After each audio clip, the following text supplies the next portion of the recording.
Representative Michelle Steele from California's 45th District, thank you so much for joining us today. Thank you for inviting me today. Thank you. Representative Steele, can you share a little bit more about your family's journey from South Korea to the United States? You know what, it was a long journey because South Korea, my father was a diplomat, so he was assigned to Japan, so we lived in Japan. So I speak Korean as my first and Japanese as my second. And then when I decided to go to college in Japan, English major, you know what, Japanese has only 50 alphabets, and you know, sometimes pronunciation of English is really tough. So I used to pronounce like McDonald is McDonaldo and doctor is doctoru. And then, you know, my father, who was a diplomat, he said, why don't you go to United States and learn proper English?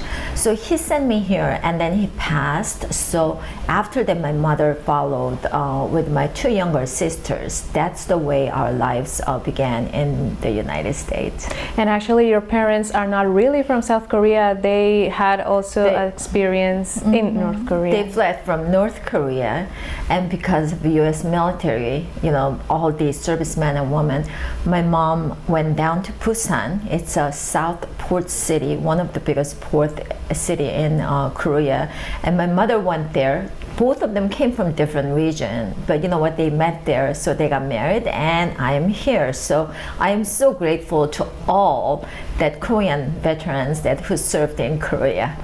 If without them, I was never born. And how did those experiences of moving to the U.S. shape your worldview, shape your values, your perspectives? You know what, we always had strong family values. Our families are always together, and my mother was a teacher all her life, and we are very close, and I'm still close to my two sisters after my mother passed. So you know what, we just carry out that. And you came to America, this is like a free country, and whatever you worked hard, you know what, you earn it. So great opportunities. And think about it, with my accent, I'm a Congress member, one of 435. I'm just so grateful to this country. And I think, you know what, every country is so different, but America has freedom, and you can express yourself. And I used to be a very quiet person, and I had the very shy personality, and I couldn't speak in front of two people. It changed everything. And then, you know what, now I express myself and exactly what I want and what I have to do. So you know what, my character changed a lot since I came to United States. And I've read your biographies, and you really refer to your mother in a very special way. And I was interested to ask you a little bit more about how your mother played a significant role in your upbringing and your eventual path into politics. So I'm the first daughter of the family. My mom was the first daughter of her family. So you know, we were always close. I was very close to my grandmother, and I was very close to my mom. My mom was my best friend, and you know, my mom was always there for me for everything. And then she's the one that actually moved in after that, after I was pregnant. We were kind of like begging her to move in, and my mother actually raised our kids. You know, she was always there. So before that, before I got married, when I was going to college, Pepperdine undergrad and USC for graduate school MBA, my mother opened up the clothing shop. You know, when you first generation, you don't speak English, it's very, very hard to do. But I really helped her. I was a buyer, I was a salesperson, I hired the people, I fired the people when I was 19, and my mom and we ran the business together. And my mom's English was very short at that time, so I really had to help her. Then, you know, I was going to school full-time. I was working full-time 7 days a week. My mother said, let's move on to building sandwich shop. That's 5 working days and breakfast and lunch, so you can spend time with families at night. So when she moved on, she got a letter from State Board of Equalization Sales Tax Collection Agency. It's a tax collection agency and tax court. And they send a letter out to her that you used to pay this much sales tax, you didn't pay enough. Her inventory went down. She was a teacher. She never even cheated one penny. When you're first generation, you don't speak English, guess what you do? You pay the tax that you didn't owe, plus interest and penalty on the top of it. That showed me that this great country still can harass taxpayers, that innocent taxpayers. So when Board of Equalization actually SID opened up, I said, I'm running. I want to help small businesses. That's the way, me and my big mouth, that's the way everything started. So that's why I ran for that position. In California, there's 4 members of State Board of Equalization members, and ex-officio member is controller. So each one represents 9 million people. I didn't know what I was going into. I'm not CPA, I'm not a tax attorney, but I just had one compassion, try to help small businesses. That's the way my political career started, and I won. I was very lucky. I won by 5 points against prominent state senator at that time.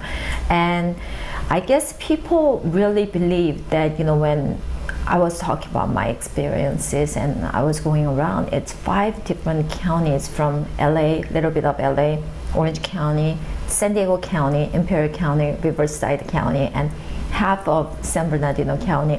It was a very exciting journey that I didn't know what I was doing. You go down to Imperial County, it takes about 5 hours one way, and then you speak about 10 minutes and you come back home 3 o'clock in the morning. And it was a very, very exciting journey, but that's the way my political career started.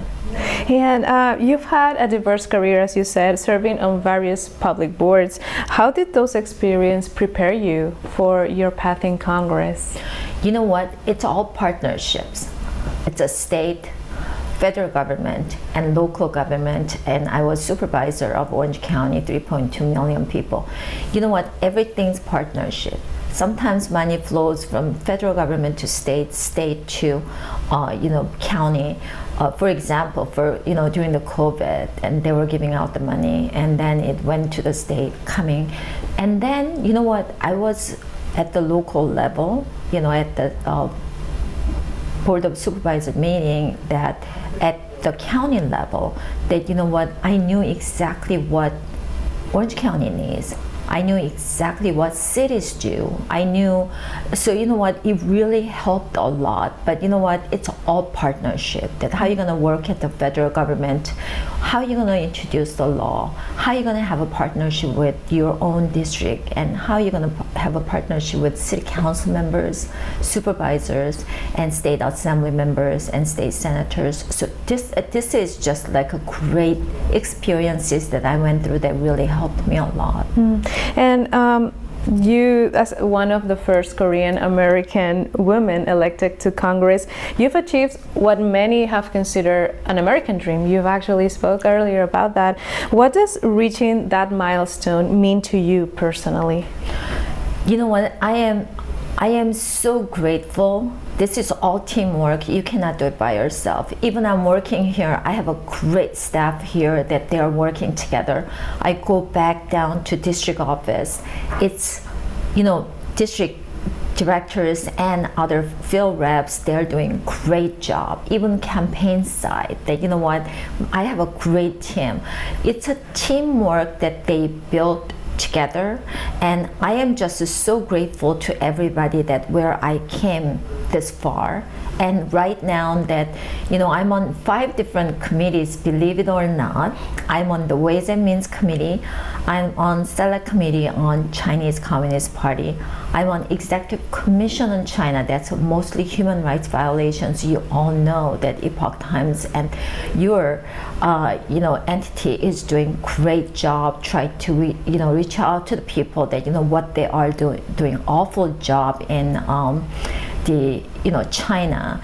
And I am on education committee, and I'm on AI task force. So you know what, I'm just so grateful that I can serve and I can work together, and this is just amazing country that, you know, I can serve and I can talk to people and I can go down to the community. And you know what, I walk every Saturday with my team, and my husband said I'm the worst walker because I really talk to people. Most of the people, they never met their members. So you know what, it's a great experience. So I am actually most blessed person in the whole, you know, out of all 435 members. On the top of that, one of my daughter lives in Washington, D.C., one of my daughter lives in Orange County. So I see my grandkids all the times. Actually, today is our 43rd year anniversary with my husband. I'm here in D.C., my husband's in California, but you know what, we're gonna celebrate tomorrow. But this is the greatest country, and I am one of the luckiest one, and I am such a blessed person, and this is a very exciting job, and I really enjoy it. And my last question for you will be, what message would you like to send to young women who would like to achieve their own American dream? You know what, I always tell them just one thing. I did it. I think you can do much better. Representative Michelle Steele from California, thank you so much for your time. It was a pleasure. Thank you so much.